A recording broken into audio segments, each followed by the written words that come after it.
2 de junho de 1948, prisão de Landsberg, Alemanha. O estalo seco do alçapão quebra o silêncio. Aos 44 anos, um homem de jaleco branco já não cura mais ninguém, ele caminha para a forca. Karl Brandt, ex-médico pessoal de Hitler, foi condenado por liderar um dos programas mais cruéis do Terceiro Reich.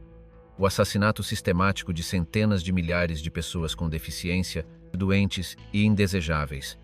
Como alguém treinado para salvar vidas, se tornou executor de um massacre. Fique até o final para descobrir como a medicina se tornou arma nas mãos de um criminoso de guerra. Antes de começarmos, estamos rumo à meta de 1 milhão de inscritos. Parece distante, mas com a sua ajuda, podemos chegar lá. Inscreva-se agora, deixe seu like e faça parte dessa história. O médico que se tornou monstro. Primeiros anos.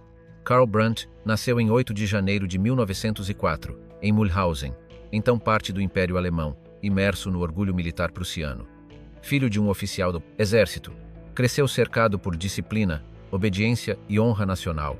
Desde cedo, mostrou inteligência e determinação, mas optou por um caminho diferente do militar, a medicina. Em 1922, ingressou na Universidade de Jena para estudar medicina, em meio à turbulência do pós-guerra, inflação, violência e humilhações do Tratado de Versalhes. Continuou sua formação em Munique, Berlim e Freiburg, especializando-se em neurocirurgia e ortopedia. Em 1928, com 24 anos, tornou-se médico. No ano seguinte, obteve doutorado e reconhecimento entre seus pares. Tudo indicava que seguiria o juramento de Hipócrates, primeiro, não causar dano. Mas a Alemanha oferecia outro juramento: lealdade absoluta ao Führer. Entre 1930 e 1933, a República de Weimar mergulhava em crise. A Grande Depressão provocava desemprego e fome. O orgulho nacional, humilhado, ansiava por redenção. Nesse vácuo, a retórica de Hitler encontrou terreno fértil. Em janeiro de 1932, Brandt filiou-se ao Partido Nazista, iniciando sua transformação, da medicina como cura à medicina como ideologia. Após Hitler assumir como chanceler, entrou na SA, as temidas camisas pardas. Em 17 de março de 1934, casou-se com Annie Hayborn, nadadora olímpica e símbolo do ideal ariano, com quem teve um filho chamado Adolf, homenagem ao líder que se tornaria central em sua vida. Mas meses antes, em agosto de 1933, o acaso já começava a selar seu destino. O acidente que mudou tudo. Enquanto viajava pelas estradas da Baviera, Wilhelm Bruckner, chefe de gabinete de Hitler, sofreu um violento acidente automobilístico. O carro do Führer, à frente, saiu ileso, mas Bruckner ficou gravemente ferido. Fratura no crânio, perna quebrada e um olho irreparavelmente danificado. Estirado nos destroços, sangrando e inconsciente, parecia à beira da morte. O próximo carro que passou na estrada era conduzido por Karl Brandt, então médico ainda pouco conhecido. Com frieza clínica, prestou os primeiros socorros, estabilizou Bruckner e o levou ao hospital de Traunstein, realizando cirurgia de emergência e cuidando das fraturas e da hemorragia. Permaneceu ao lado do paciente por 6 semanas, monitorando sua recuperação com dedicação rara. O gesto não passou despercebido. Hitler valorizava a utilidade e lealdade. Brandt deixara de ser apenas médico para se tornar um aliado valioso. No verão de 1934, foi nomeado Begleitarzt des Führers, médico acompanhante do ditador. Passou a conviver com figuras como Albert Speer e Theodor Morell, frequentando o Berghof e integrando o círculo íntimo do Führer. Pouco depois, ingressou na SS, consolidando seu poder e misturando medicina, ideologia e influência. Em poucos meses, de médico anônimo, tornou-se uma presença constante nos bastidores do poder nazista. Mas a mesma competência que salvaria Bruckner logo seria usada para fins sombrios. Brandt assumiria a liderança de um programa de extermínio silencioso, disfarçado de ciência e higiene racial. As mãos que operaram para salvar uma vida logo assinariam sentenças de morte para crianças, idosos e pessoas com deficiência, sob o pretexto da eugenia. Mas como exatamente e respeitado faria essa mudança bizarra em sua carreira? É sobre isso que falaremos a seguir. O arquiteto da morte. Higiene racial. Primeiro precisamos entender que a ascensão de Karl Brandt no regime nazista coincidiu com a obsessão de Hitler pela eugenia. Sob o disfarce de higiene racial, a ideologia defendia a eliminação dos considerados indesejáveis os fracos, doentes ou diferentes como se fossem falhas genéticas a serem corrigidas ou exterminadas. Brandt abraçou essa visão com convicção. Médico talentoso, próximo do Führer, transformou seu saber em arma ideológica. Para ele, deficientes físicos e mentais não eram apenas um peso financeiro, mas uma ameaça à pureza ariana. Agia com zelo, tornando-se um dos principais executores dessa política. Em 1933, o regime promulgou a Lei de Prevenção da Prole com Doenças Hereditárias, autorizando esterilizações forçadas de pessoas com esquizofrenia, epilepsia, deficiência intelectual e deformações físicas. Cerca de 400 mil pessoas foram afetadas. Brandt realizou pessoalmente abortos forçados e eliminou fetos com suspeitas de anomalias genéticas, sob ameaça ou sem consentimento. Em 1939, a engrenagem do horror avançou. Liderado por Philip Bowler e Brandt, o regime planejou o assassinato sistemático de crianças com deficiência às vidas sem valor. Em agosto, um decreto obrigou médicos e enfermeiros a reportar recém-nascidos com sinais de deficiência. Pais foram pressionados a internar filhos em clínicas, prometendo cuidado, mas na prática, enviando-os a centros de extermínio. Bebês e crianças até 17 anos foram mortos por barbitúricos ou inanição. Estimativas indicam mais de 10 mil vítimas nessa fase. Com a impunidade consolidada, o programa atingiu adultos com deficiência em instituições psiquiátricas.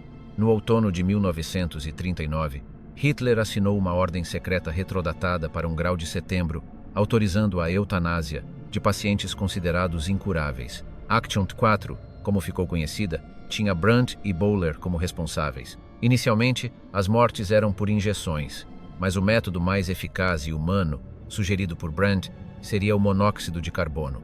Câmaras de gás. As câmaras de gás se tornaram o núcleo sombrio do Action 4. 6 instalações principais: Hadamar, Grafeneck, Bernburg, Brandenburg, Sonnenstein e Hartheim eram planejadas para parecer centros médicos, ocultando a verdadeira função. Pacientes com deficiências físicas ou mentais chegavam em ônibus ou trens, muitas vezes com símbolos de cruz vermelha, mantendo a ilusão de cuidado. Recebidos com palavras gentis, pesados, fotografados e examinados, eram mortos poucas horas depois nas câmaras disfarçadas de chuveiros.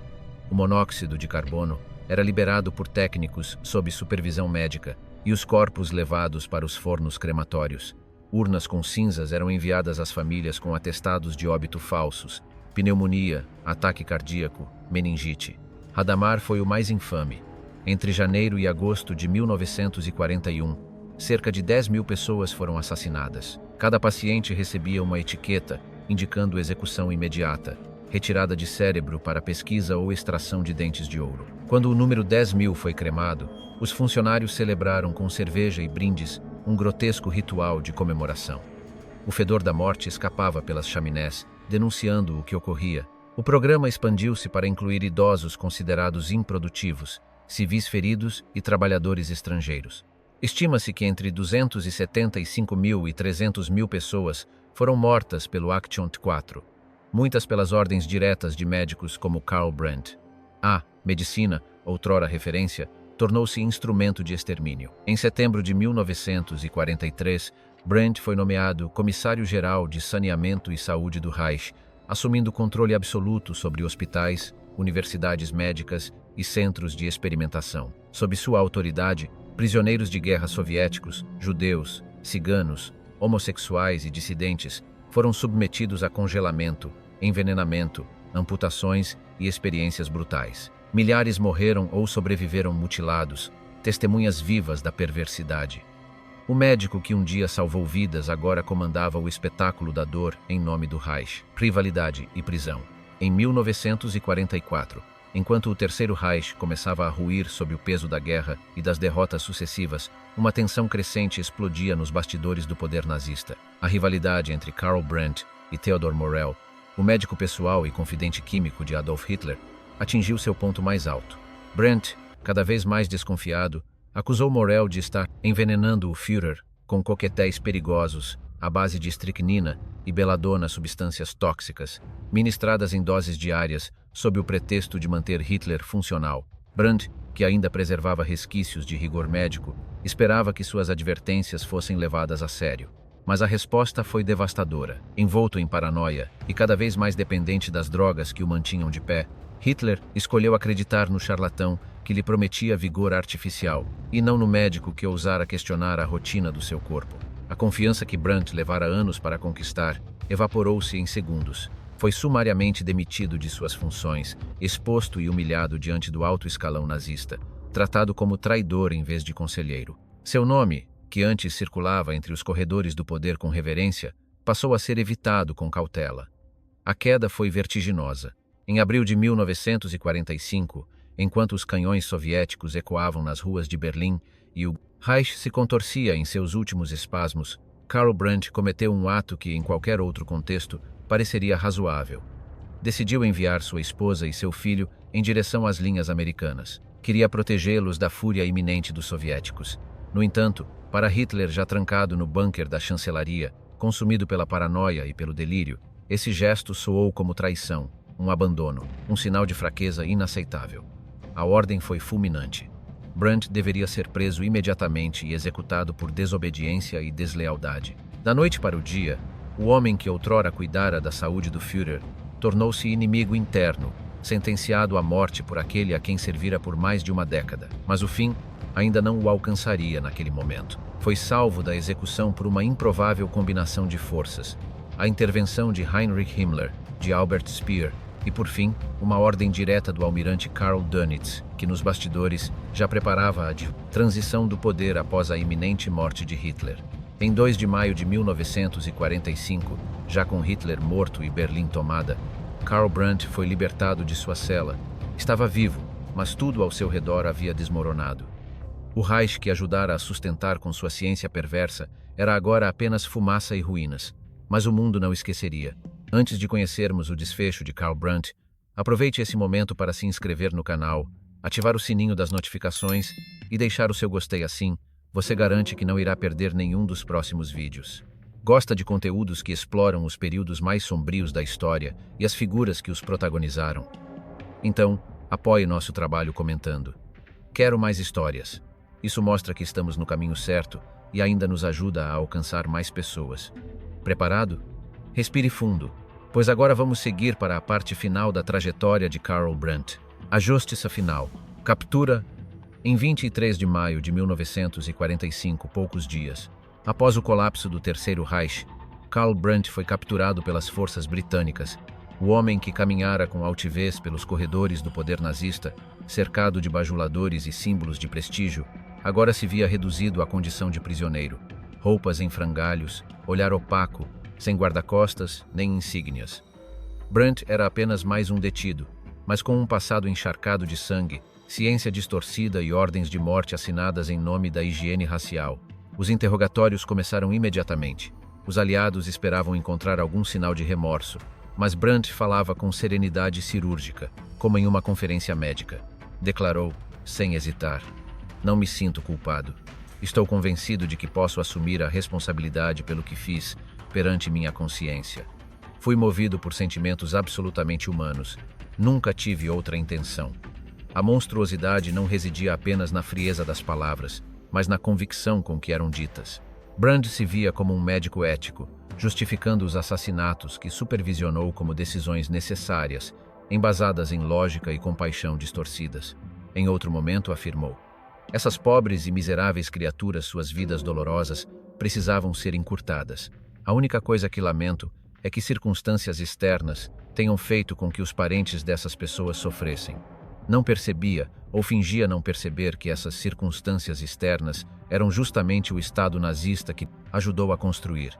A dor alheia era um efeito colateral administrativo, um problema de logística." Ao longo dos interrogatórios, emergia a imagem de um homem perigosamente racional, que transformara a medicina em instrumento de limpeza étnica. Para ele, não havia dilema moral, apenas diagnósticos e soluções definitivas. Mas a história não seria complacente. Em 9 de dezembro de 1946, nos julgamentos de Nuremberg dos médicos nazistas, Brandt sentou-se no banco dos réus.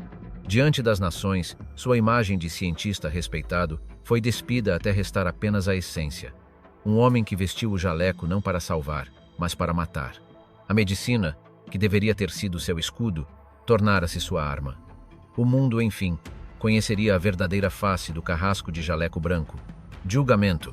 Dentre os 23 réus no julgamento dos médicos em Nuremberg, Karl Brandt ocupava o centro do palco. Não apenas por notoriedade, mas por sua ligação direta com Hitler. Brandt não era apenas um executor, era a extensão da vontade do Führer, com autoridade absoluta para decidir quem vivia ou morria. As provas eram esmagadoras. Sua assinatura figurava nos documentos do programa T4, que autorizavam a execução de dezenas de milhares de pessoas indignas de viver. Brandt não só aprovava, mas supervisionava os procedimentos. Era o rosto do assassinato disfarçado de compaixão. Nos campos de concentração, esteve diretamente envolvido nos experimentos de Ravensbrück, Sachsenhausen e Natzweiler. Prisioneiros congelados até os ossos, infectados, envenenados, afogados, mutilados, operados sem anestesia, corpos tratados como cobaias descartáveis, sem valor além da utilidade científica. Mesmo diante do tribunal, não demonstrava remorso.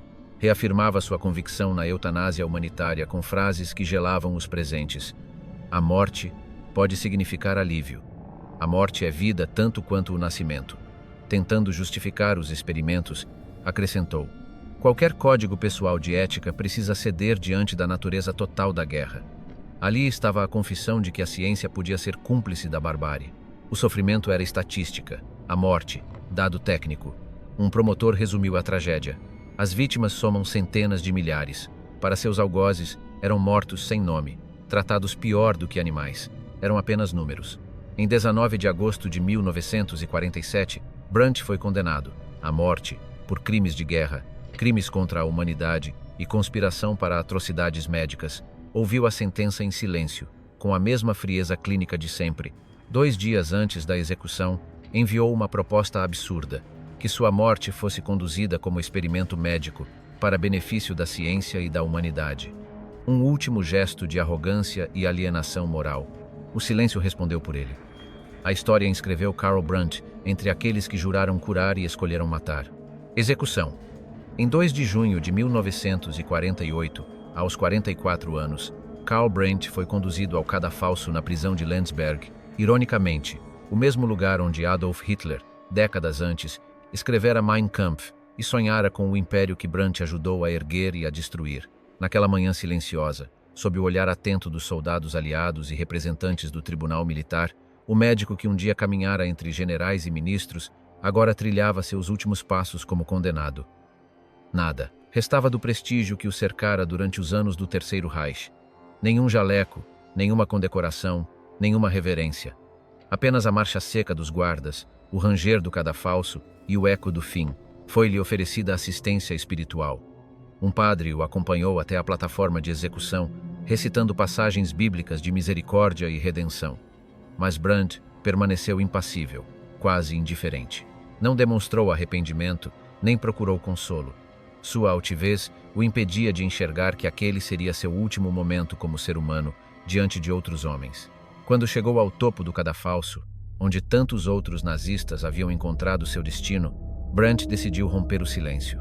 Em voz alta começou a gritar, como se o mundo ainda estivesse disposto a escutar. Como pode a nação que lidera os experimentos humanos em todas as formas imagináveis ousar acusar outras que apenas copiaram seus métodos?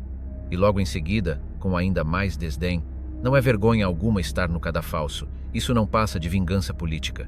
As palavras ecoaram pelo pátio da prisão, carregadas de desafio e negação. Mas não havia mais espaço para discursos. O verdugo, impassível, interrompeu a performance com a máscara preta que lhe cobriu o rosto, abafando os últimos lampejos de orgulho. A corda foi ajustada, o mecanismo foi acionado. Às 10h47 da manhã, o corpo de Karl Brandt caiu, e com ele, um dos rostos mais emblemáticos do horror médico nazista desapareceu da vida, mas não da história. Não houve luto, não houve tributo, não houve perdão. A Alemanha nascente, que emergia lentamente das ruínas morais e físicas do nazismo, não ofereceu qualquer sombra de reabilitação à sua memória. A comunidade médica internacional virou-lhe as costas. Seus pares, outrora cúmplices ou coniventes, preferiram o silêncio. Para todos os efeitos, Brandt foi riscado da tradição científica, da honra médica e da história, da ética profissional. A justiça, mesmo tardia, foi definitiva.